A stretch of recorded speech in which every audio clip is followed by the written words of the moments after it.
नमस्कार मित्रांनो, इंस्टाग्रामची रील बघून आपल्याकडे परत एक BS6 शाईन आलेली आहे.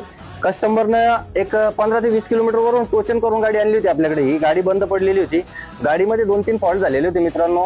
गाडीमध्ये एक तर तिच्या पेट्रोलमध्ये पाणी होतं, त्यानंतर दुसरी गोष्ट बॅटरी डिस्चार्ज होते आणि 24,000 किलोमीटर झाल्यावर सुद्धा कस्टमरने पेट्रोल फिल्टर बदललेलं नव्हतं.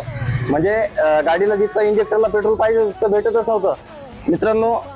याच्यामध्ये एक विशेष गोष्ट अशी आहे की ज्यावेळेस तुमच्या BS6 कुठलीही गाडी असो त्याच्यामध्ये बॅटरी डिस्चार्ज झाली का ती गाडी स्टार्ट होत नाही. कारण पेट्रोल मोटर फिरण्यासाठी त्याला आवश्यक ती पॉवर बॅटरी देत नाही आणि इंजेक्टरला सुद्धा पॉवर पाहिजे स्प्रे करण्यासाठी.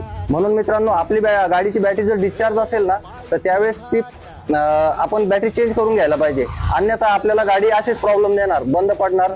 म्हणून मित्रांनो, गाडी वेळोवेळी सर्व्हिस करा, व्यवस्थित मेकॅनिकला दाखवा आणि होणाऱ्या नुकसानपासून टाळा.